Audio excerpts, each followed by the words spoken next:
राहू दे मोठी फिरवायची चालू आहे. केली चालू जरा बॅग घेऊ. आवाज वगैरे येतोय विचारा की.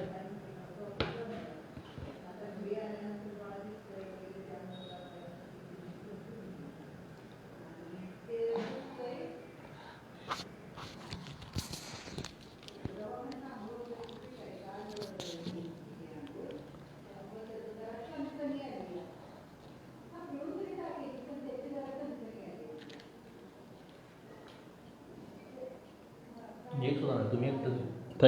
थँक्यू अनिल. आवाज येतो की. आवाज तर येत नाही मला. हां त्याला येते का विचारा की फोन करून. डायरेक्ट विचारा. आवाज येतोय का सांग. अनिल आवाज येतोय.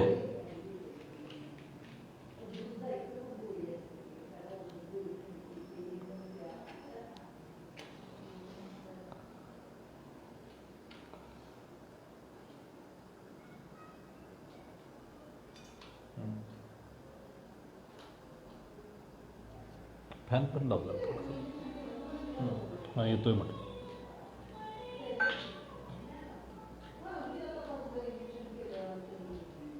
जाऊ ना.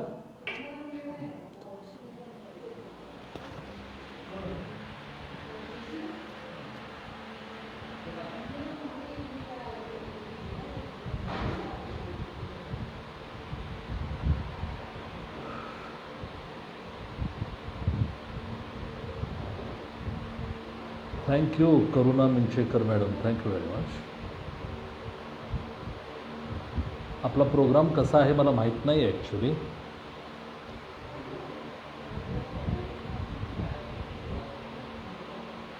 आपल्यापैकी कुणी बोलणार नाही का?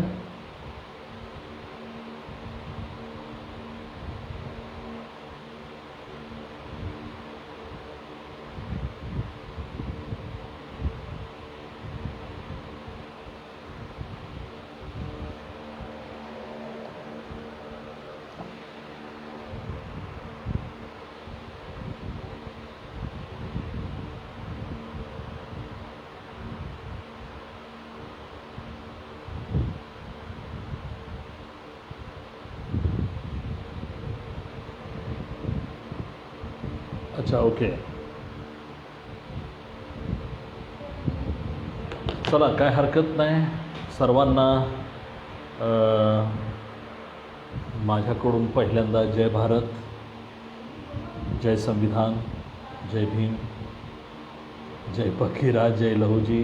सर्व महापुरुषांना अभिवादन. आणि आपण जे काय उपस्थित आहात त्या सर्वांचं मी स्वतः स्वागत करतो. मित्र हो,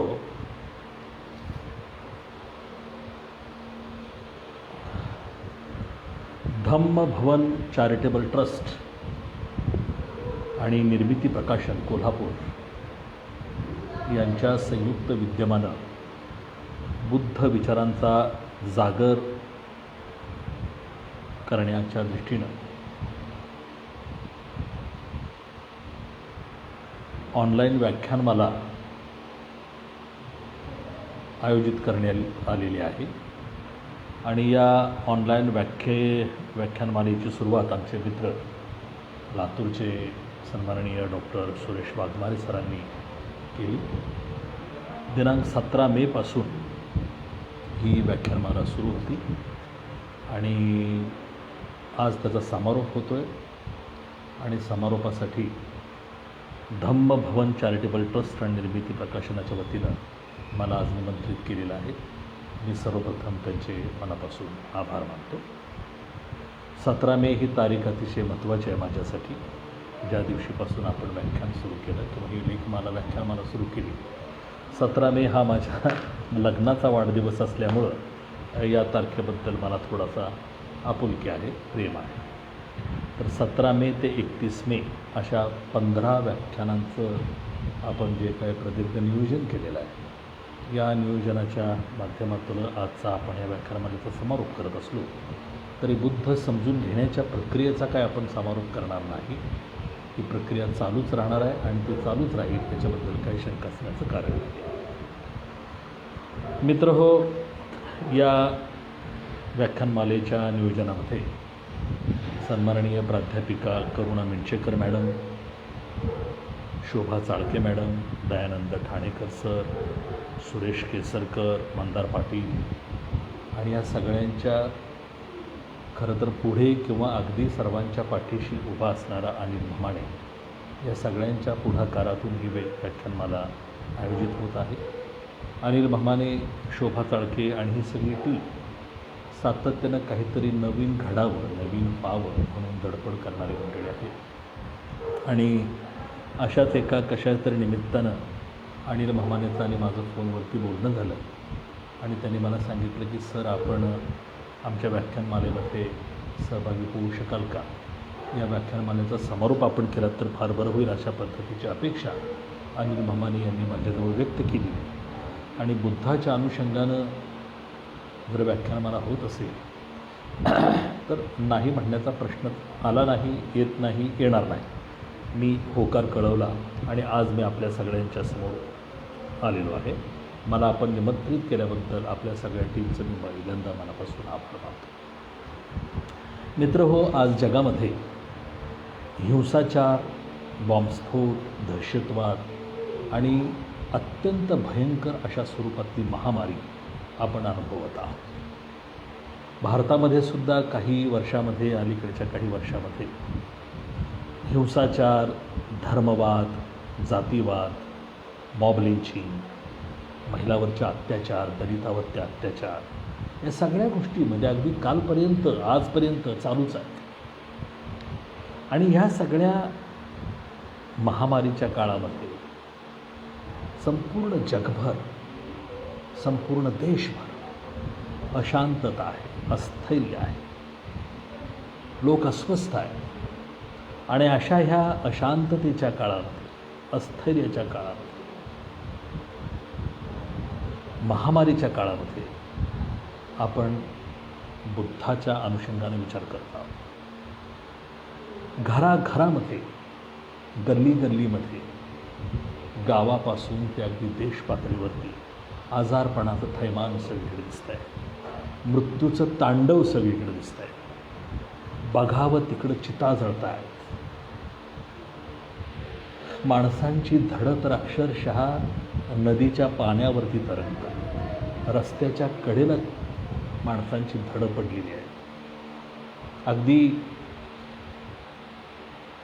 कुठंतरी मी विसरलो ते ठिकाण, तर त्या ठिकाणी तर मला वाटतं आपल्या शेजारीच कुठंतरी झालं आहे की माणसाचं मांस म्हणजे कोरोनाच्या पार्श्वभूमीवरती माणसाचं मांस अन्न म्हणून खाणारा एक माणूस चित्रफितीमध्ये किंवा एका व्हिडिओ पोस्टमध्ये चित्रबद्ध करण्यात आला होता, तो सापडला.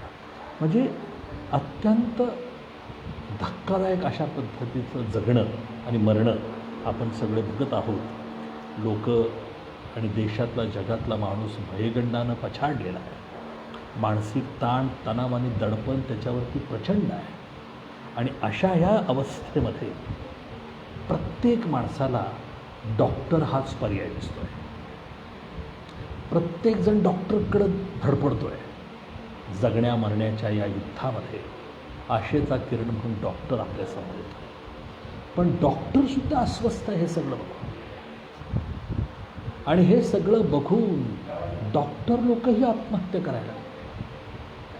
म्हणजे भयगंड अवस्थेतला माणूस आशेनं डॉक्टरांच्याकडे बघतोय, तर हे सगळं वातावरण बघून चक्क डॉक्टरही मरताना बघतोय आपण. मग माणसाची नजर आणि जगातल्या सगळ्यांचीच नजर डॉक्टरच्या नंतर शास्त्रज्ञाकडे की व्हॅक्सिन तयार करा, लवकर व्हॅक्सिन तयार करा. पण व्हॅक्सिनची ही अवस्था काय आहे ते आपण बघत आहोत.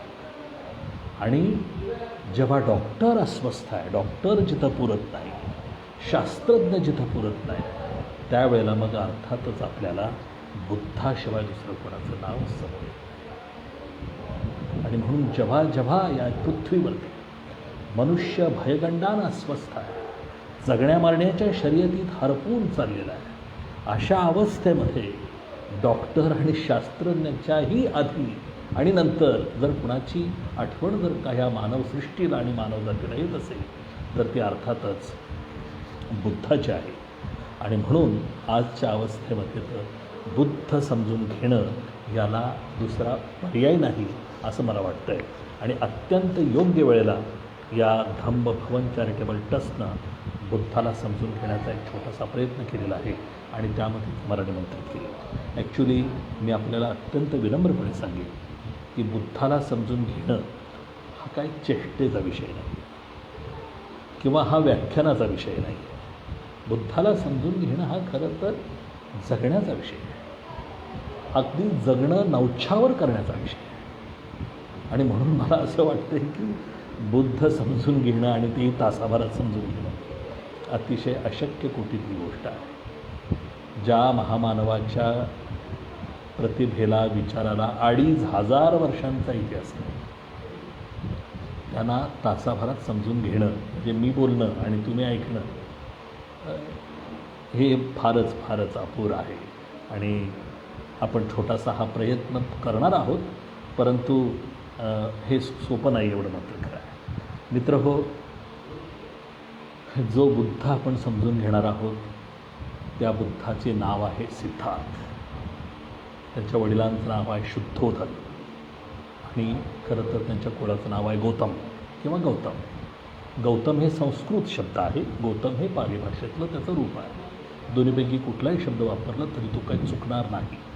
तर सिद्धार्थ शुद्धोधन गौतम यांना समजून घेण्याचा एक छोटासा प्रयत्न मी माझ्या या व्याख्यानामध्ये करणार आहे. सिद्धार्थाचा जन्म हा इसवी सन पूर्व 563 झालेला आहे आणि त्यांचं जे काही निधन आहे ते इसवी सन पूर्व 483 झालेलं आहे.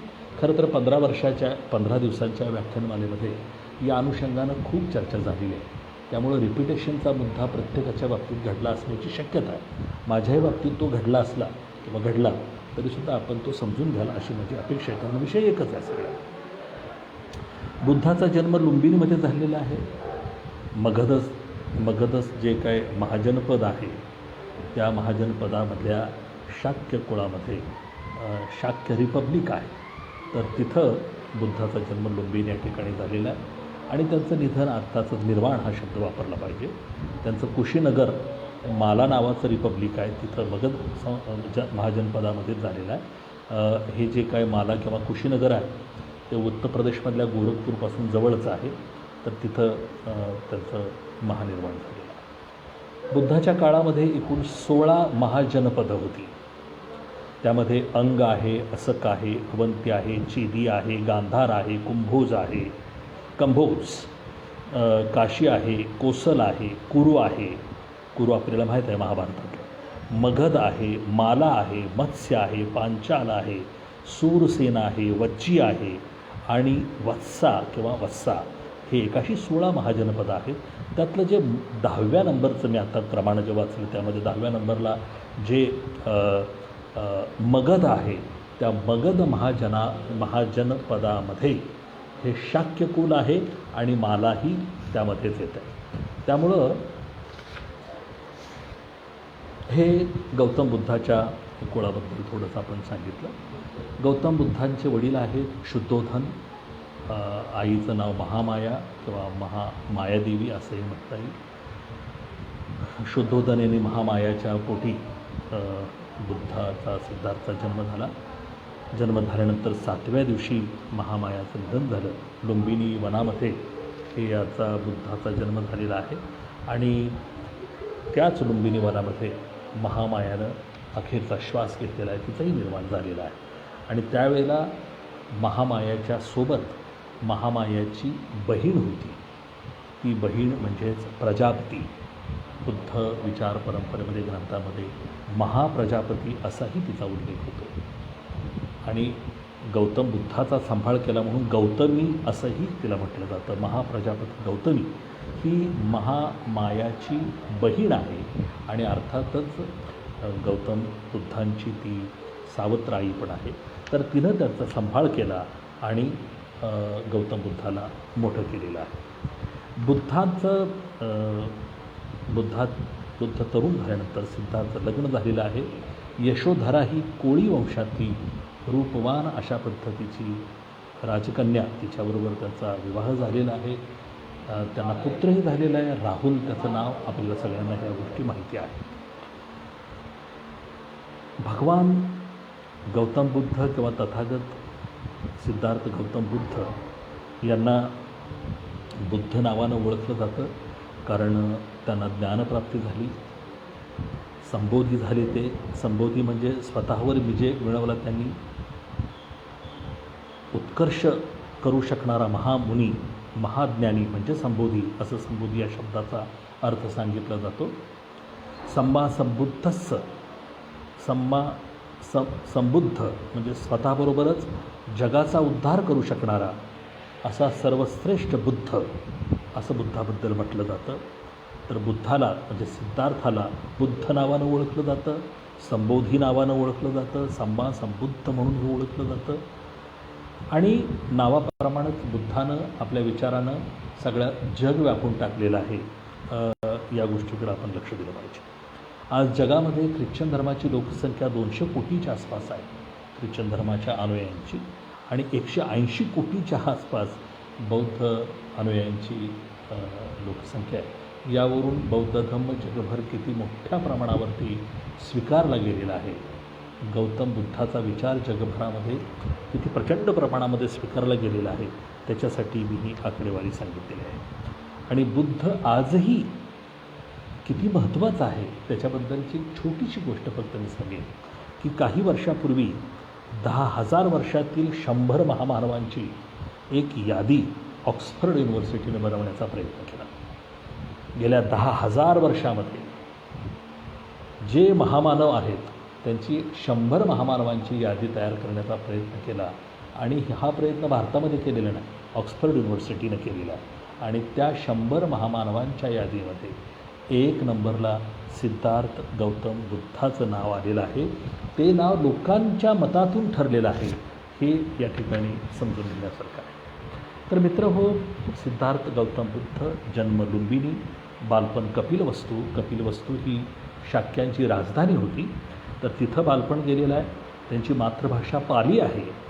16व्या वर्षी लग्न झालेलं आहे. 19व्या वर्षी राहुलचा जन्म झालेला आहे. 29व्या वर्षी त्यांनी गृहत्याग केलेला आहे. आणि आपल्याला माहीत आहे की गृहत्याग करताना कोणालाही न सांगता घरातून निघून गेलेले आहेत. वडिलांच्या बरोबर लग्नापूर्वीच खरं तर सिद्धार्थ चर्चा करत होते की मला लग्न करायचं नाही, मला वैराग्य स्वीकारायचं आहे, मला दुःखाचं मूळ कुठं आहे त्याचा शोध घ्यायचा आहे, आणि मानवी जीवनातल्या अनेक अशा अनाकलनीय प्रश्नांची उकल करायची आहे. त्यामुळे लग्नाला त्यांनी नकार दिलेला होता. परंतु वडिलांच्या इच्छेखातर ते लग्नाला तयार झाले आणि संसारानंतर त्यांना मुलगाही झालेला. 29व्या वर्षी त्यांनी गुपचूप गृहत्याग केला. शेजारी निरंजना नदीजवळ गेले. ते ठिकाणी तिथं गेल्यानंतर सिद्धार्थ कांबळे इथं आहे आणि शाहू कॉलेजमधले दिवस आठवत आहेत असं तो मला मेसेज करतो. सिद्धार्थ, थँक्यू व्हेरी मच आणि वेलकम. तर निरंजना नदीच्या शेजारी गेल्यानंतर आपल्या अंगावरची सगळी राजवस्त्र त्यांनी काढलेली आहे आणि तिथं चिवर किंवा आपलं जे काय त्याग पूर्ण जीवनाची सुरुवात करायची अशा पद्धतीचा त्यांनी एक पोशाख परिधान केला आणि ते आपल्या नव्या जीवनाच्या आणि सत्याच्या शोधामध्ये बाहेर पडले. राजगृह इथं आल्यानंतर राजगृह हे मगधचा राजा जो आहे, मगधची राजधानी राजगृह होती. तर तिथं आल्यानंतर मगधचा राजा बिंबिसार याच्या कानावरती बातमी गेली की एक राजपुत्र तिथं आलेला आहे आणि संन्यासाच्या वेशामध्ये तो आहे. असं त्याला कळाल्यानंतर स्वतः बिंबिसार त्यांना भेटायला गेला आणि आपल्याला जे काही चिंतन करायचं आहे, तपश्चर्या करायची ते तुम्ही करू शकता अशा पद्धतीचं त्यांनी आवाहन केलं. परंतु बुद्धानं ते काय स्वीकारलेलं नाही, हे आपण समजून घेऊया. मित्रांनो, बुद्ध जेव्हा घरातून बाहेर पडले, बुद्ध म्हणण्यापेक्षा सिद्धार्थ घरातून बाहेर पडल्यानंतर त्यांनी जे संन्यासी जीवन जगण्यास सुरुवात केल्यानंतर त्यांना 2 गुरु भेटलेले. एक आलार कालाम आणि दुसरा उद्दक रामपुत्त.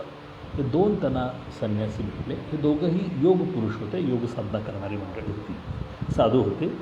त्यांच्या सहवासात ते राहिले, परंतु त्यांचा मार्ग बुद्धाला काय रुचेना, पटेना, त्यामुळं त्यांचं काय फारसं जमलं नाही. त्यांनी पुन्हा स्वतःच्याच वाटेनं जायचं ठरवलं आणि त्यांनी तो मार्ग स्वीकारला. त्यांनी सर्व प्रकारचा त्याग करून ध्यानाचा मार्ग स्वीकारला. आलार कालाम आणि उद्दक रामपुत्तचा मार्ग हा त्यागाचा होता. बुद्धानं त्या त्यागाच्या मार्गानं गेले, परंतु पुन्हा त्यागाच्याही मार्गाचा त्यांनी त्याग केला आणि ध्यानाचा मार्ग त्यांनी स्वीकारला. आणि आपल्याला सांगायला हरकत नाही, आपण सगळे ज्ञानी आहात. जे काय इथं व्याख्यानासाठी उपस्थित आहेत ते जाणतात की इसवी सन पूर्व 528मध्ये बोधगया या ठिकाणी अश्वत्थ वृक्षाखाली म्हणजेच पिंपळाच्या वृक्षाखाली त्यांना ज्ञानप्राप्ती झाल्याचा नोंद आहे. ज्ञानप्राप्ती झाली. वयाच्या 35व्या वर्षी त्यांना ही ज्ञानप्राप्ती झालेली आहे आणि ते संबोधी झालेले आहेत वयाच्या 35व्या वर्षी, म्हणजेच त्यांना बुद्धत्व लाभलेलं आहे. पुढं त्या ज्या पिंपळा वृक्षाखाली त्यांना ज्ञानप्राप्ती झाली, त्याच झाडाखाली त्यागपूर्ण जीवन जगत असताना सुजाता नावाची एक मुलगी तिथे येते आणि ती त्या पिंपळाची पूजा करत असते. आणि त्या पिंपळ वृक्षाची पूजा, त्या काळात निसर्गपूजा होत असायची, तर पिंपळाची पूजा करत असताना तिचं असं म्हणणं आहे की इथं मला यश आलेलं आहे, मला चांगला पती मिळालेला आहे, मला चांगला पुत्रप्राप्ती झालेली आहे. आणि ती जेव्हा येते त्यावेळेला त्या पिंपळाच्या झाडाखाली थोडासा प्रसाद वगैरे किंवा पूजा करत असते. ती जेव्हा अशी सुजाता आली होती त्यावेळेला तिथं बुद्ध तपश्चर्याला बसलेले तिनं पाहिले आणि प्रसाद म्हणून तिनं जो काय प्रसाद दिला ते त्यांनी भिक्षा म्हणून स्वीकारली. आणि त्या दिवशी त्यांनी ठरवलं की त्यागापेक्षा ध्यानाला महत्त्व दिलं पाहिजे आणि म्हणून त्यांनी ते प्राशन केलं. हे आपल्याला मी सांगेन. मी आणखी थोडंसं त्याच्याबद्दलचा काय बारकावे आहे ते पुढं थोडंसं सांगण्याचा प्रयत्न करणार आहे.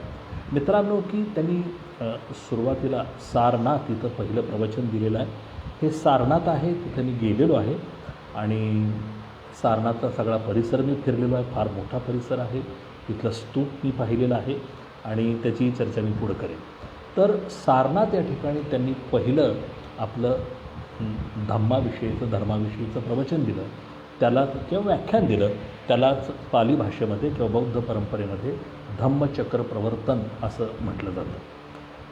बुद्धानं जी काय ज्ञानप्राप्त झालेली आहे आणि जे काय आपले काय धम्मचक्र प्रवर्तनाच्या वेळेला जे चिंतन केलेलं आहे त्याच्यामध्ये त्याचा सार असा होता की जग दुःखानं भरलं आहे, दुःख नाहीसं करणं हा माझ्या धर्माचा उद्देश आहे. दुःखाचे अस्तित्व मान्य करणे आणि ते नष्ट करण्यासाठी मार्ग दाखवणे हा धर्माचा पाया आहे, म्हणजे माझ्या धर्माचा पाया आहे. माझ्या धर्मामध्ये ईश्वर, आत्मा, कर्मकांड आणि मरणोत्तर जीवनाशी कसलाही संबंध नाही. माझ्या धर्माचा म्हणजे बौद्ध धर्माचा माणूस आणि माणसाशी असणारे नाते हा माझ्या धर्माचा केंद्रबिंदू आहे. म्हणजेच माणसाला केंद्रस्थानी मानून माणसाच्या मुक्तीचा, माणसाच्या नात्याचा विचार बुद्धांनी केलेला आहे. कर्मकांड, ईश्वर आणि मरणानंतरचं जीवन, पुनर्जन्म या गोष्टीला बौद्ध धर्मामध्ये स्थान नाही आहे. तर अशा पद्धतीनं पहिलं प्रवचन त्यांनी सारनाथ या ठिकाणी दिलेलं आहे. मित्रांनो, मी पुन्हा एकदा थोडंसं सांगेन की शुद्धोधन राजा यांनी ज्या वेळेला महामायादेवी किंवा महामाया या गरुदरावस्थेत होत्या त्यावेळेला त्यांना एक विचित्र स्वप्न पडलं होतं आणि त्या स्वप्नाची उकल करण्यासाठी शुद्धोधनानं ब्राह्मण वृंदाला बोलवलं होतं.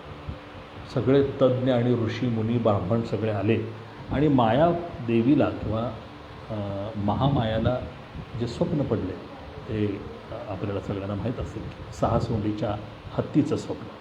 तर त्यावरती चर्चा करण्यासाठी त्यांनी सगळे ब्राह्मण पंडित बोलवले होते आणि सगळ्या ब्राह्मण पंडितांनी सांगितलं की या स्वप्न हे शुभ स्वप्न आहे, चांगलं स्वप्न आहे, शुभ संकेत आहे आणि आपल्याला पुत्रप्राप्ती होणार आहे. म्हणजे महामायाला पुत्रप्राप्ती होणार आहे. शुद्धोधन राजे आपल्याला पुत्रप्राप्ती होणार आहे आणि जो होणारा पुत्र आहे तो दिव्य पुत्र असणार आहे. परंतु भविष्य करताना सिद्धार्थ पोटात असतानाचं हे भविष्य आहे. कौशिक नावाच्या पंडितांना असं भविष्य वर्तवलं होतं की जो पुत्र जन्माला येणार आहे तो सम्राट होणार नाही, पण महान ऋषी होणार आहे, तो धर्मसंस्थापक होईल आणि संपूर्ण जगामध्ये त्याच्या विचाराची आणि त्याच्या धर्माची स्थापना होईल, प्रसार होईल, अशा पद्धतीचं भविष्य त्यांनी वर्तवलेलं होतं. तर मी आता आपल्याला सांगितलंच की पुढं कशा पद्धतीनं बुद्धाचं वाटचाल झालेली आहे. परंतु बुद्ध जेव्हा घरातून बाहेर पडला आणि निरंजना नदीच्या तिथं आल्यानंतर त्या ठिकाणी त्यांना पहिले 5 ब्राह्मण साधू भेटलेले आहेत किंवा ऋषी भेटलेले आहेत. त्यामध्ये कौंडिन्य हा एक आहे, भद्रक आहे, वाश्वा आहे, महानामा आहे आणि अश्वचित आहे. तर हे 5 जे काय ब्राह्मण होते की तेही त्यागपूर्ण जीवन जगत होते. त्यागातून सुखाचा शोध घेत होते. परंतु जेव्हा सुजाता भेटली आणि बुद्धाला बघून त्यांनी बुद्धाचं शिष्यत्व स्वीकारलं, परंतु जेव्हा सुजाता भेटली आणि सुजातानं दिलेला प्रसाद किंवा भिक्षा दान त्यांनी स्वीकारलं, त्यावेळेला मात्र हे सगळे 5च्या 5 जे काय ब्राह्मण अनुयायी होते पहिले, ते त्यांना सोडून गेले आणि म्हणले की नाही, आपण प्रामाणिक राहिलेलं नाही आहे, आपण आपल्या मार्गाशी प्रामाणिक नाही, असं ते म्हणाले. तर हे 5ही ब्राह्मण रुद्रक नावाच्या ऋषीचे शिष्य होते. हे याचीही सहज मी नोंद करून जातो. आणि त्यांनी मग बुद्धाला सोडून दिलं. सोडून दिल्यानंतर पुन्हा मग ते निघून गेले. पण बुद्धानं मात्र मी मगाशी सांगितल्याप्रमाणे त्यागाच्या ऐवजी ध्यानाचा मार्ग स्वीकारला आणि आपली तपश्चर्या पुढं तशी चालू ठेवली. भोजन घेण्याचा निर्णय घेतला, हे मी आता आपण सांगितलं. त्याच झाडाखाली म्हणजे पिंपळाच्याच वृक्षाखाली पुन्हा सुरू केली त्यांनी तपश्चर्या आणि त्यातूनच पुढं त्यांना ज्ञानप्राप्ती झालेली आहे. ज्ञानप्राप्ती झाल्यानंतर पुन्हा हे 5 ब्राह्मण सिद्धार्थ त्यांच्याकडे आले आणि त्यांना बघून ते म्हणाले, आयुष्यमान काय चाललं आहे? त्यावेळेला बुद्ध त्यांना म्हणतो, मला आयुष्यमान म्हणू नका, मी आता सिद्धार्थही राहिलेलो नाही, मी आता संबुद्ध झालेलो आहे, सत्य आणि ज्ञानाचा मार्ग मला सापडलेला आहे. अशा पद्धतीचं त्यांची चर्चा होते. आणि जगामध्ये फक्त दुःख आहे आणि हे दुःखच्या संबंधानं त्यांनी 4 सत्य सांगितलेले, 4 आर्य सत्य, नोबल सत्य किंवा ट्रूथ म्हणून बौद्ध तत्त्वज्ञानामध्ये त्याचा उल्लेख होत असतो. तर 4 आर्य सत्य, अष्टांगमार्ग, या माध्यमातून अज्ञानातून मुक्त होता येतं, निर्वाणाकडे जाता येतं, अशा पद्धतीची सगळी चर्चा त्या 5 ब्राह्मणांची होते. आणि पुन्हा ते 5 ब्राह्मण सिद्धार्थ गौतम बुद्धाचं शिष्यत्व स्वीकारतात. मी आता सांगितलं तसं वाराणसीजवळ सारनाथ आहे. त्या सारनाथाच्या ठिकाणी तिथं धम्मचक्र प्रवर्तन म्हणजे पहिलं प्रवचन ते देतात. त्यानंतर मग राजगृहामध्ये ते येतात. बिंबिसार बुद्धाचं शिष्यत्व स्वीकारतो. त्या ठिकाणी सारीपुत्त आणि मौद्ध गल्याण हे 2 ब्राह्मण पुन्हा बुद्धाचे शिष्य होतात. हे ऋषी संजयचे शिष्य असतात, परंतु ते बुद्धाचं शिष्यत्व स्वीकारतात. बुद्धाच्या ज्ञानानं, बुद्धाच्या तर्कानं ते प्रभावित होत असतात आणि ते बुद्धाचे अनुयायित्व स्वीकारतात. बुद्ध तिथून कपिलवस्तूला येतात. कपिलवस्तूमध्ये आल्यानंतर ते तिथं त्यांना आनंद नावाचा शिष्य भेटतो. सारीपुत्र तो पहिल्यांदा भेटतो आणि बुद्धाला भेटण्याची इच्छा व्यक्त करतो. हे सगळे राजपुत्र आहेत. त्यावेळेला कपिलवस्तूमध्ये जे बुद्धाला भेटायला येत आहेत त्यामध्ये आनंद आहे, अनिरुद्ध आहे, भद्र आहे, किंबिला आहे आणि भृगू आहे. असे हे 5 जण त्यांना भेटतात. उपालीही त्यावेळेला त्यांना भेटतो. उपालीला दीक्षा बुद्ध देतात. आणि मग परत ते त्यागाचा आणि ध्यानाचा मार्ग करत ते भटकतच राहतात. ते कपिलवस्तूत येतात, आपल्या पत्नीला भेटतात, यशोधराला भेटतात, राहुलला भेटतात, वडिलांना भेटतात, परंतु तिथं थांबत नाही. त्यांना भेटल्यानंतर ते पुन्हा वनामध्ये आपलं जीवन जे आहे ते व्यतीत करण्यासाठी निघून जातात. तिथंच असताना रोहिणी नदीवरचा पाण्यावरचा संघर्ष चाललेला आहे असं त्यांना समजतं. त्यावेळेला ते त्याच्यामध्येही सहभागी होतात आणि वाद मिटवतात.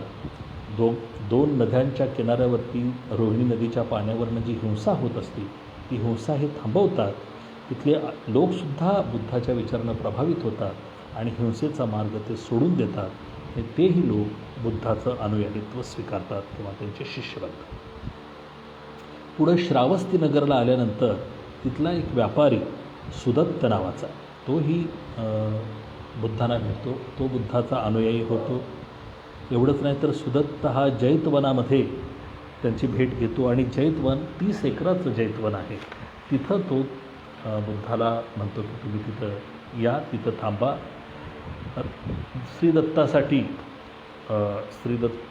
सुदत्तासाठी बुद्ध राजगृह ते श्रावस्ती असं 45 किलोमीटर अंतर चालत प्रवास करतात आणि जैतवनामध्ये सुदत्ताला भेटायला येतात.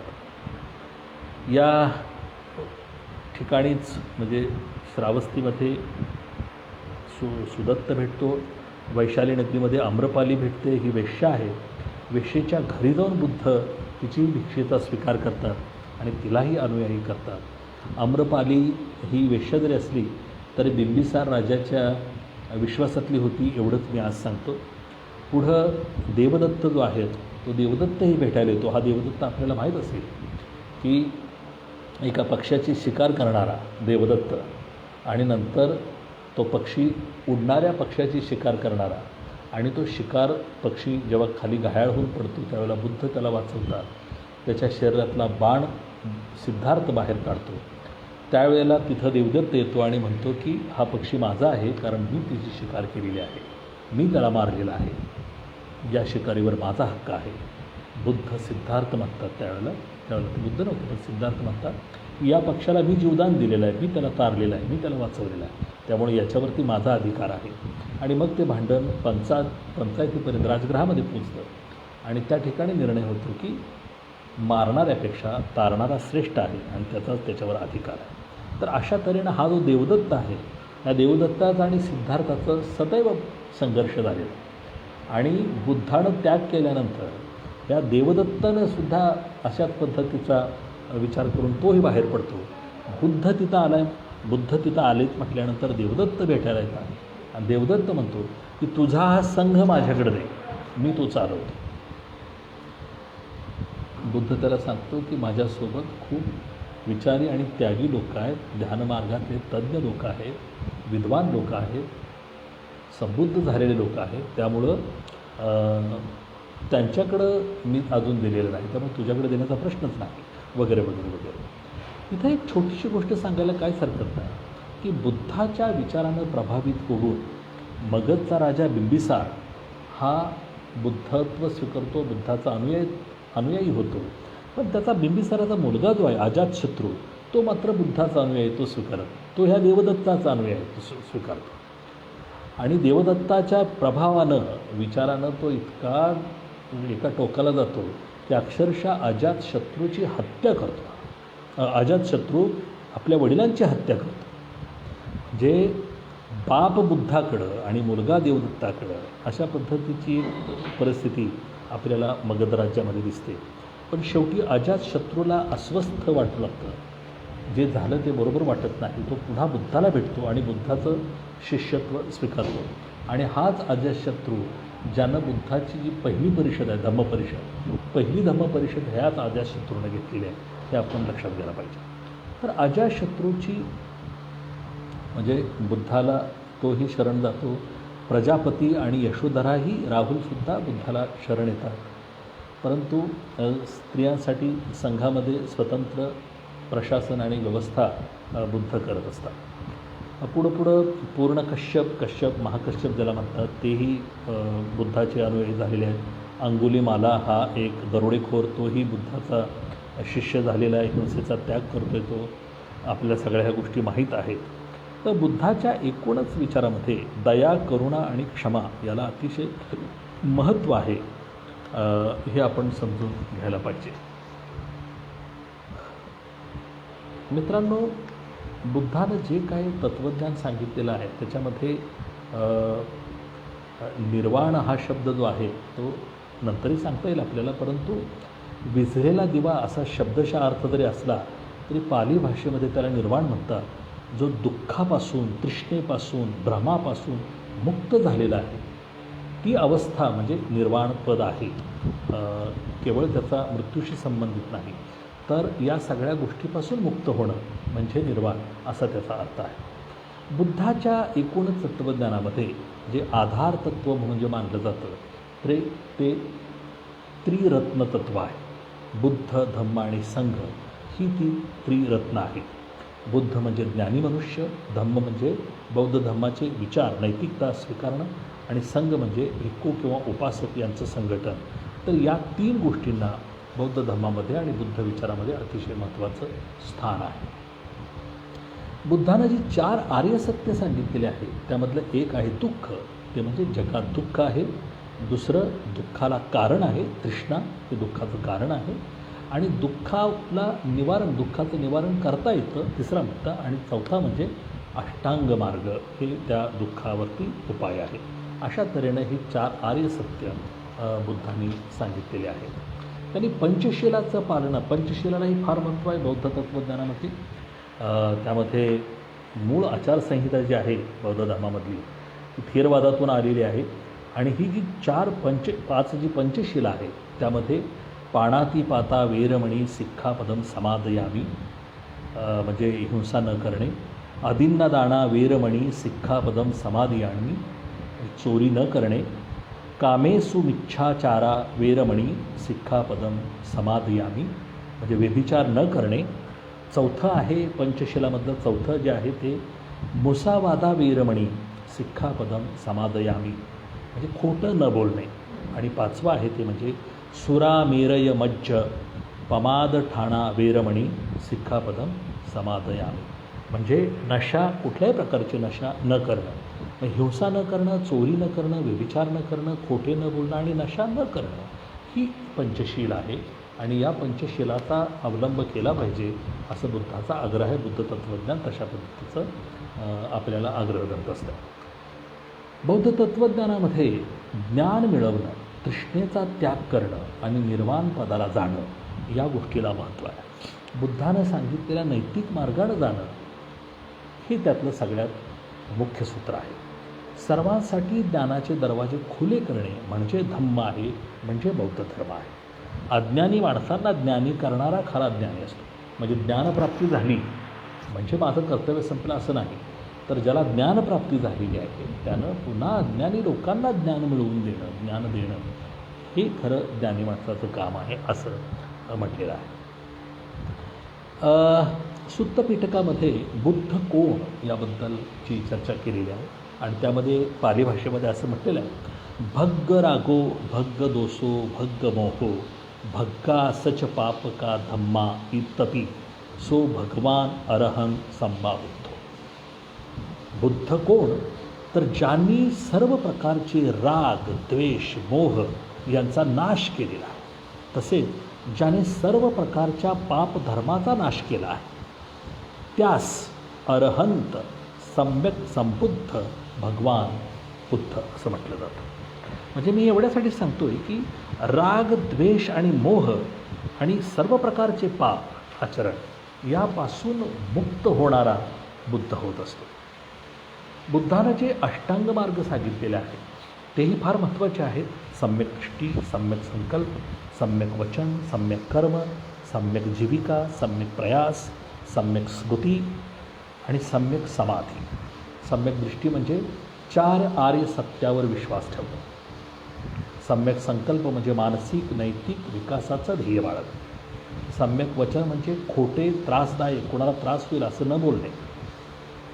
सम्यक कर्म म्हणजे त्रासदायक म्हणजे विध्वंसक कर्म न करणे. सम्यक जीविका म्हणजे हानिकारक व्यापार न करणे. सम्यक प्रयास म्हणजे स्वतः सुधारण्याचा प्रयत्न करणे. सम्यक स्मृती म्हणजे स्वच्छ ज्ञानाने पाहण्याचा प्रयत्न करणे.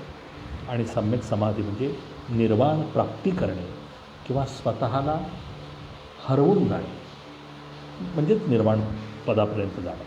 हे जे अष्टांग मार्ग जे आहे ह्याला बौद्ध धर्मामध्ये फार महत्त्व आहे. आपल्याला माहीत असेल की धम्मचक्र प्रवर्तनाचं जे चिन्ह आहे त्याच्यामध्ये जो चक्र आहे त्या चक्रामध्ये 8 स्तंभ दाखवलेले आहेत. ह्या 8 कड्या ज्या आहेत तो अष्टांग मार्गाचं प्रतिनिधित्व करतात असं म्हटलं जातं. तर हे जे अष्टांग मार्गाचेही परत 3 भाग केले जातात, प्रज्ञाशील आणि समाधी. पहिले जे 2 मार्ग जे आहेत सम्यक दृष्टी आणि सम्यक संकल्प म्हणजे प्रज्ञा, त्यानंतरचे जे 3 आहेत सम्यक वचन, सम्यक कर्म आणि सम्यक जीविका, हे शीलाशी संबंधित आहे. आणि शेवटचे जे 3 आहेत, सम्यक प्रयास, सम्यक स्मृती आणि सम्यक समाधी, हे समाधी या भागामध्ये त्याचं समावेश होतो. मित्रांनो, बुद्ध अनुयायी कोण असू शकतो याबद्दल थोडंसं मी माझं मत मांडणार आहे. मला असं वाटतं आहे की ज्याचा 4 आर्य सत्यावर विश्वास आहे, जो बुद्धाला, धम्माला आणि संघाला शरण गेला आहे, जो पंचशीलाचे पालन करतो, जो अष्टांग मार्गाचा अवलंब करतो, जो राग, द्वेष, मोह मुक्त आहे, जो नैतिकता, समाधी, शहाणपणानं वागतो, नैतिकतेनं वागतो, शहाणपणानं वागतो, जो सत्य आणि हिंसेच्या मार्गाने चालतो आणि जो प्रज्ञा, करुणा आणि मैत्री यावर विश्वास ठेवतो, तो खरं तर बुद्ध अनुयायी आहे असं मला स्वतःला वाटतं. त्या दृष्टीनं बुद्ध तत्त्वज्ञानामध्ये बारकावे तर खूप आहे. एका तासाच्या व्याख्यानामध्ये मला नाही सांगता येणार एवढं सगळं. परंतु बौद्ध धर्म जगभर गेला, जगभर पोहोचला. तो धर्म का वाढला याच्याबद्दलची थोडीशी चर्चा करायची माझी इच्छा आहे. आणि त्याचं मुख्य जी कारणं आहेत, त्यातलं पहिलं कारण आहे तो म्हणजे बुद्ध स्वतः क्षत्रिय होते. बौद्ध क्षत्रिय असल्या कारणामुळं त्या काळामधले जे क्षत्रिय राजे होते त्यांनी बौद्ध धर्माला आश्रय दिला. बिंबिसार असेल, अजातशत्रू असेल, सम्राट अशोक असतील, सम्राट कनिष्क असेल, सम्राट हर्षवर्धन असेल, या सगळ्या राजांनी ते स्वतः क्षत्रिय असल्यामुळं आणि हा क्षत्रियाचा धर्म असल्यामुळं तो आपला आहे या भावनेतून ती या दृष्टिकोनातून त्या धर्माचा स्वीकार केला आणि आपापल्या राज्यामध्ये बौद्ध धर्म वाढवण्याचा प्रयत्न केलेला. दुसरी गोष्ट अशी की ब्राह्मणी धर्म जो होता त्या प्रभावातून मुक्त होण्यासाठी सुद्धा लोकांनी धर्म स्वीकारला. त्या धर्मामधली जी काय हिंसा वगैरे जे आहे ते सगळं लोकांना नकोसं झालं होतं. ब्राह्मणांचं वर्चस्व, ब्राह्मणांचा एकूणच त्यांचं वर्तन विचार लोक कंटाळलीत या गोष्टीला आणि म्हणूनसुद्धा लोकांनी बौद्ध धर्माचा स्वीकार केला. साधी विचारसरणी बौद्ध धर्माची, त्यामुळेही लोक बौद्ध धर्माकडून आकृष्ट झाले. 4 आर्य सत्य आणि अष्टांग मार्ग, बस याच गोष्टीवरती हा धर्म सगळा उभा असल्यामुळं लोकांनी तो सहजपणाने स्वीकारला. या धर्मामधली जी भाषा आहे ती पाली भाषा, की जी तिथली लोकल भाषा होती, त्यामुळेही लोकांनी त्याचा स्वीकार केला. बुद्धाचं व्यक्तिमत्वसुद्धा असं होतं की लोकांना असं वाटलं की म्हणजे लोक प्रेमात पडायचे बुद्धाच्या, बुद्धमय होऊन जायचे. बुद्धाला बघितलं तरी लोक बुद्धमय होऊन जातात. आजही बुद्धाची प्रतिमा, मूर्ती जरी बघितली तरी त्या मूर्तीकडे बघत राहावं असं आजही वाटतं. त्यावेळचा काळ आपण समजून घेऊ शकता. बौद्ध धर्माचं आणखी एक वैशिष्ट्य म्हणजे या धर्मामध्ये काही कुठला विधी नाही, कर्मकांड नाही, त्यामुळे खर्चिक नाही आहे. हा धर्म नैतिक आहे, त्यामुळेही लोक त्याच्यामध्ये ओढली गेलेली आहेत. मित्रांनो, आणखी एक गोष्ट आहे, या धर्मामध्ये जातीवाद नव्हता. त्या काळामध्ये जातीवादाचं प्रश्न इतकं प्रचंड होतं, भेदभावाचं प्रश्न एवढं प्रचंड होतं की तुलनेत बौद्ध धर्मामध्ये जातीतेला स्थान नसल्यामुळेही लोक बौद्ध धर्माकडे आकृष्ट झाली. आणखी एक गोष्ट म्हणजे राजकीय आश्रय. राजे लोकांनीच फक्त या धर्माला आश्रय दिला असं नाही, तर सम्राट अशोकासारखा राजा जो आहे त्यानं आपली स्वतःची मुलं या धर्मप्रसारासाठी पाठवली. महेंद्र असेल, संघमित्र असेल, यांनी आपल्या धर्मप्रसारासाठी जगभर पाठवलं. ही गोष्ट फार महत्त्वाची आणि वेगळी आहे इतर कुठल्याही धर्माच्या तुलनेमध्ये. विद्यापीठांचं योगदानसुद्धा फार महत्त्वाचं आहे त्या काळात. त्या काळामधली जी विद्यापीठं होती, नालंदा विद्यापीठ असेल, तक्षशिला विद्यापीठ असेल, पुष्यगिरी विद्यापीठ असेल, विक्रमशिला विद्यापीठ असेल, या विद्यापीठामधला जो काय शिक्षक होता तो महाज्ञानी आणि बौद्ध धर्माचे प्रचंड मोठे समर्थक होते. युआन सॅंग ज्यावेळेला नालंदा विद्यापीठामध्ये आला होता त्यावेळेला युआन सॅंगला शिकवणारे जे गुरु आहेत त्यांची नावं फक्त मी वाचतो. शीलभद्र, धर्मपाल, चंद्रपाल, दिवकमित्र, दिग्नाग, धर्मकीर्ती, वसुबंधू, ही नावंसुद्धा इतकी मोठी आहेत की बौद्ध धर्म का वाढणार नाही असा प्रश्न पडतो. तर ह्या सगळ्यांच्या विचारामुळं भारताच्या सीमा ओलांडून बौद्ध धर्म कधीच बाहेर गेलेला होता. आणखी एक बौद्ध धर्म वाढण्याचं कारण आहे ते म्हणजे बौद्ध भिक्खू संघ. बौद्ध भिक्खू संघाची रचना इतकी मजबूत होती, इतकं सुंदर नियोजन होतं की त्याचाही परिणाम होऊन बौद्ध धर्म विलक्षण वाढलेला दिसतो.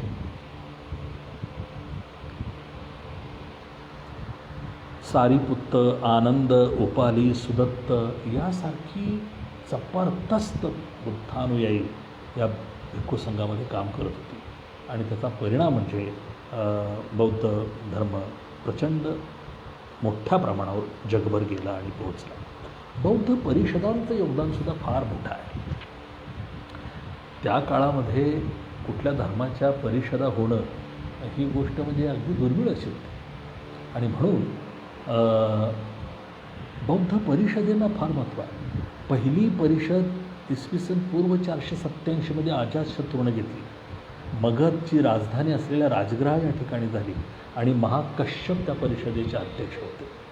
त्रिपिटकाचं लिखाण इथंच सुरू झालं, म्हणजे पहिल्या धम्म परिषदेमध्ये. दुसरी धम्म परिषद बरोबर 100 वर्षानं इसवी सन पूर्व 387 झाली. कालाशोक यानं ती घेतली होती. वैशाली नगरीमध्ये ही झाली होती आणि त्याचा अध्यक्ष सर्वव्यामिनी हे होते. तिसरी बौद्ध धम्म परिषद सम्राट अशोकानं घेतली. इसवी सन 251 ही झालेली आहे. पाटलीपुत्र बिहारमध्ये झालेली आहे ही आणि त्याचा अध्यक्ष मोगलीपुत्र तिस्स हे त्याचे अध्यक्ष होते. चौथी धम्म परिषद इसवी सन 102 झाली. सम्राट कनिष्कनं ते घेतली. कुंडलवन जे काश्मीरमध्ये आहे तिथंही झालेली आहे आणि त्याचे अध्यक्ष वसुमित्र होते. तर उपाध्यक्ष अश्वघोष. हीनयान आणि महायान हे जे 2 पंथ निर्माण झाले बौद्ध धर्मामध्ये हे चौथ्या धम्म परिषदेमध्ये झालेले आहे. आणि इसवी सन 643 सम्राट हर्षवर्धन याच्या काळामध्ये 5वी धम्म परिषद झाली. कनौज आणि प्रयाग म्हणजे आत्ताचं प्रयाग जे उत्तर प्रदेशमध्ये आहे, यापूर्वीचं नाव त्याचं अलाहाबाद होतं, तर तिथंही सम्राट हर्षवर्धननं 5वी धम्म परिषद झाली. 6वी धम्म परिषद ब्रह्मदेशामध्ये झालेली आहे. विसित्तसार हा त्याचा अध्यक्ष होते. म्हणजे जागतिक पातळीवरती धम्म परिषदांचं आयोजन हे इतर कुठल्या धर्मामध्ये झालेलंच नव्हतं आणि झालेलं नाही. बौद्ध धर्माची रचना, मांडणी आणि जे नियोजन आहे ते इतकं त्या काळामध्ये अफलातून बौद्ध भिक्खू संघाला याने श्रेय दिलं पाहिजे. बौद्ध धर्मानं फक्त तत्त्वज्ञानाच्या क्षेत्रामध्ये, धार्मिक क्षेत्रामध्येच काम केलं असं नाही, तर कलेच्या क्षेत्रामध्ये सुद्धा फार मोठं कॉन्ट्रीब्युशन बौद्ध अनुयायांचं आणि बौद्ध धर्माचं आहे. विहारांची रचना, स्तूपांची रचना, चैत्याची रचना, लेण्यांची रचना, हे फार मोठं कॉन्ट्रीब्युशन आहे. अजंठा लेणी असतील किंवा आणखी अनेक असंख्य आपल्या कराडजवळ इथं जी लेणी आहे तीसुद्धा बुद्ध काळातली लेणी आहे. त्याच्यावरती फार मोठं आक्रमण झालेलं आहे. परंतु हे सगळं बुद्धा धम्म आणि त्यांच्या अनुयायांनी दिलेलं जे कॉन्ट्रीब्युशन आहे ते फार मोठं आहे असं मला वाटतं. मित्रांनो, मी मगाशी म्हणालो की सारनाथ इथं जो स्तूप आहे, धामेक स्तूप, हा धामेक स्तूप सम्राट अशोकानं बांधलेला आहे. इसवी सन पूर्व 249 त्याचं काम सुरू झालं आणि इसवी सन 500 ते काम पूर्ण झालेलं आहे. मूळचा जो स्तूप आहे तो 300 फूट उंच आहे, म्हणजे 91 मीटरचा. परंतु नंतरच्या काळामध्ये तिकडं दुर्लक्ष झालं. बरेचसे नंतर बदलत गेला सगळा काळ. त्यामुळं आता सध्या जो काय सारनाथला जो स्तूप आहे, धामेक स्तूप, तो 43.6 मीटर उंचीचा आहे आणि त्याचा व्यास 28 मीटर आहे. मला खूप आनंद होतो आहे की हा मी पाहिलेला आहे आणि त्या संपूर्ण सारनाथ जिथं धम्मचक्र प्रवर्तन झालं त्या ठिकाणी जाऊन तिथं मला थांबता आलेलं आहे आणि मी काही काळ बुद्धाच्या त्या सगळ्या विचार विश्वामध्ये हरवून गेलेलो आहे. याचा मला खूप आनंद होतो. या स्तूपावरती जो ब्राह्मी लिपीमधला जो मजकूर आहे तो मजकूर आजही उपलब्ध आहे. अभ्यासकांनी तिथं जायला काहीच हरकत नाही. बुद्धाचे जे धर्मग्रंथ आहेत त्यांना त्रिपिटकं म्हणतात. त्यामध्ये सुत्तपिटक, विनयपिटक आणि अभिधम्म पिटक असे हे 3 पिटक आहेत. थेरवादी बुद्धिस्टनी हे सगळ्या रचना केलेल्या आहेत आणि त्याच्यामध्ये आपल्याला माहीत आहे की सुत्तपिटक जे आहे त्यामध्ये सुमारे 10,000 सूत्र आहेत असं म्हटलं जातं किंवा सिद्धांत आहेत. बुद्धाची वचनं आहेत सुत्तपिटकामध्ये. विनयपिटक जे आहे ते संघविषयक त्याच्यामध्ये नियम वगैरे आहेत आणि अभिधम्म पिटकामध्ये बौद्धाचं तत्त्वज्ञान मांडण्याचा प्रयत्न केलेला आहे. मित्रांनो, बौद्धांचे जे पंथ आहेत त्यामध्ये हीनयान, महायान आणि वज्रयान अशा पद्धतीचे 3 पंथ आहेत. हीनयान जो आहे तो पाली भाषेमध्ये आणि बुद्धाचं मूळ तत्त्वज्ञान आहे त्या तत्त्वज्ञानाशी प्रामाणिक असणारा हा पंथ आहे हीनयान पंथ. या हीनयान पंथामधले जे अनुयायी आहेत ते बुद्धाची मूर्तीची पूजा करत नाही आणि बुद्धाने सांगितलेलं जे मूळ तत्त्वज्ञान आहे त्या तत्त्वज्ञानाप्रमाणे जाण्याचा हे प्रयत्न करतात. महायान पंथ जे आहे ते मात्र बुद्ध मूर्तीची पूजा करतात आणि हा महायान पंथ जगभर मोठ्या प्रमाणावरती गेलेला आहे.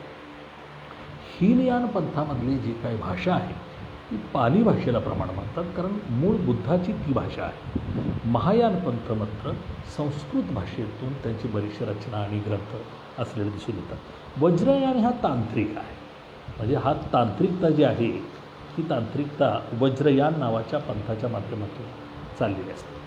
मित्रांनो, बुद्धाला समजून घेताना मला असं वाटतं की काही गोष्टीकडं आपण थोडंसं लक्ष दिलं पाहिजे. त्यामध्ये हिंदू धर्म नाकारण्याची तयारी ठेवणं म्हणजे बुद्धाला समजून घेणं.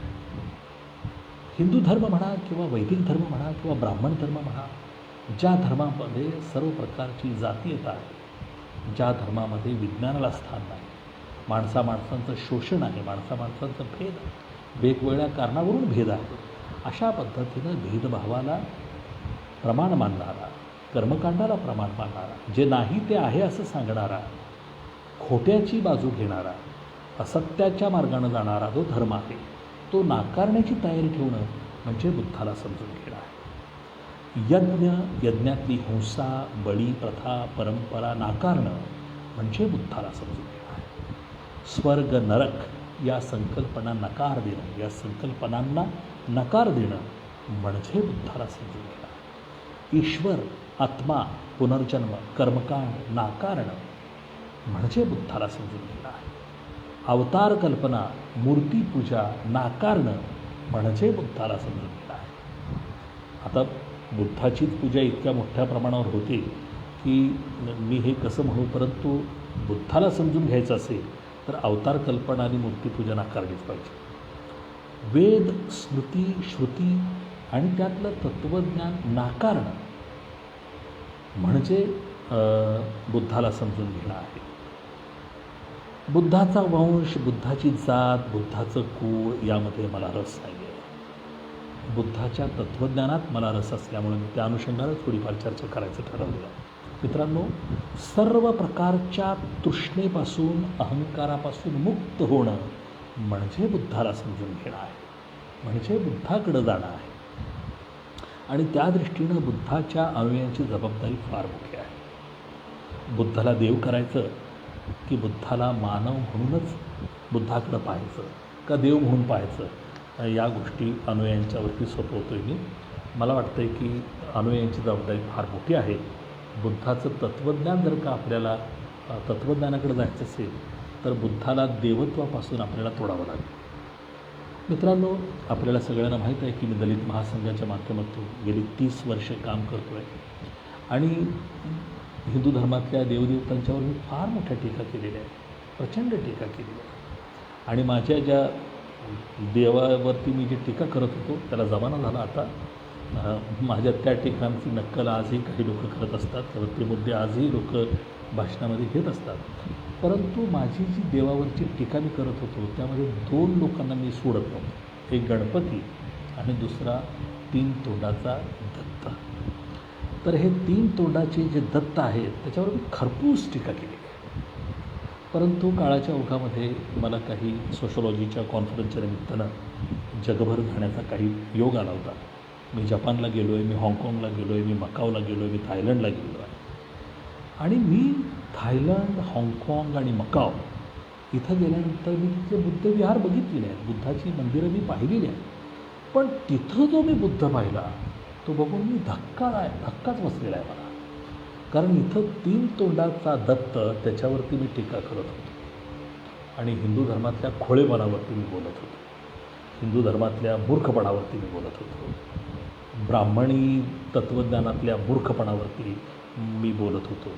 परंतु मी थायलंडमध्ये, हाँगकाँगमध्ये आणि मकावमध्ये 3 तोंडाचा नव्हे 4 तोंडाचा बुद्ध बघितला आणि 4 तोंडाच्या बुद्धाची पूजा तिकडं होते बघितल्यानंतर मी गप्पच झालो. माझी बोलती बंद झाली असं म्हटलं तरी चालेल. मी गप्प झालो. काय करायचं मलाच कळेना.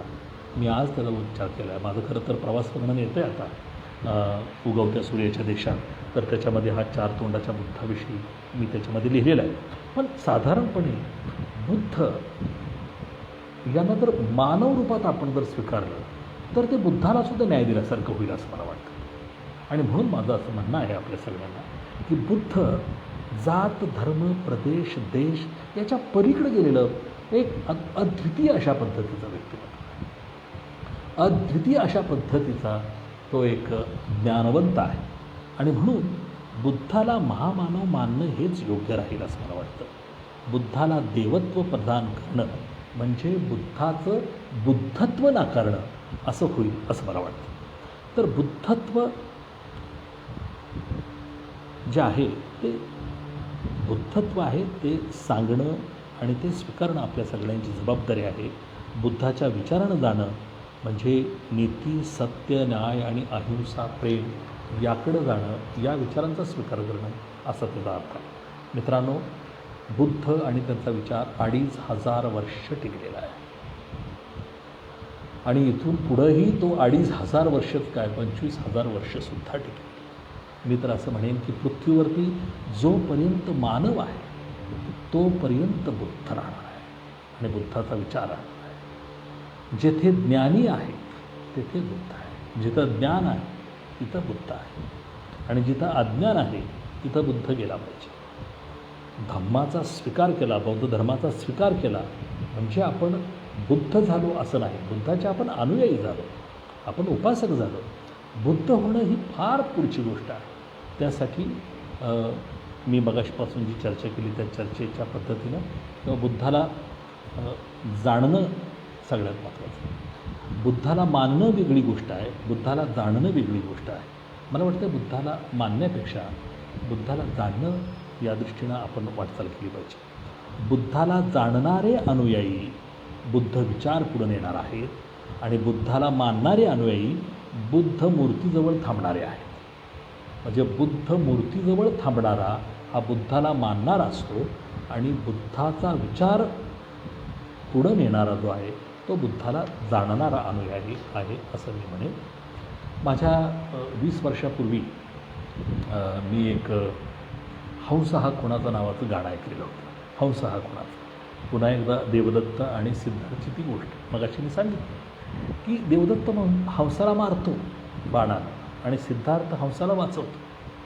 देवदत्त हा मारणारा आहे, तो मालक आहे, तो शिकार करतो आणि तो म्हणतो की माझा हक्क आहे शिकारीवर. सिद्धार्थ म्हणतो मी तारणार आहे, मी वाचवणार आहे, माझा हक्क आहे. मगाशी सांगितलं तशी चर्चा राजगृहापर्यंत जाते, राजवाड्यात जाते आणि निकाल लागतो बुद्धाच्या बाजूला. तारणार आहे तो महान आहे असं म्हटलं जातं. त्याच्या बाजूला मित्रांनो, देवदत्ताचा विचार जो आहे तो मारणारा विचार आहे आणि मारणारा विचार हा वैदिकांचा विचार आहे, तो ब्राह्मण धर्माचा विचार आहे जो मारणारा आहे. आणि तारणारा विचार आहे तो बुद्धाचा विचार आहे. आणि म्हणून तारणाऱ्याची बाजू घ्यायची म्हणजे बुद्धाची बाजू घ्यायची का मारणाऱ्याची म्हणजे वैदिकांची बाजू घ्यायची, हा प्रश्न पुन्हा एकदा आज आपल्या सगळ्यांच्या चर्चेला यायला हरकत नाही आहे. बुद्धाचा विचार तारायचा असेल तर बुद्ध विचार तारला पाहिजे, बुद्ध विचार रुजला पाहिजे आणि बुद्ध विचार वाढला पाहिजे आणि त्या दृष्टीनं आपण सगळ्यांनी प्रयत्न करायला पाहिजे असं मला वाटतं. बुद्धाला समजून घेताना मला तर एवढंच बोलावं वाटतं. मी माझ्या आयुष्यामध्ये मला जे डॉक्टर बाबासाहेब आंबेडकरांनी जे 3 गुरु मानलेले आहेत त्यामध्ये बुद्ध, कबीर आणि महात्मा ज्योतिबा फुले एक आहे. आणि मी स्वतः बाबासाहेबांनी ज्या 3 गुरूंना मानलेले आहेत त्यामध्ये मला सगळ्यात प्रिय असे बुद्ध आहेत, कबीर आहेत आणि महात्मा ज्योतिबा फुले आहेत. बुद्धाला समजून घेणं ही गोष्ट म्हणजे स्वतःला समजून घेणं आहे. बुद्धाला समजून घेणं म्हणजे दुःखातून मुक्त होणं आहे. बुद्धाला समजून घेणं म्हणजे माणूस बनणं आहे. मला असं वाटतं की आपण सगळ्यांनी माणूस बनण्याचा प्रयत्न करूया. माणूस बनण्याचा शोध म्हणजेच बुद्धाकडे जाण्याचा शोध आहे. Thank you very much. सगळ्यांना जय भीम, जय भारत, जय संविधान. मी इथं थांबतो.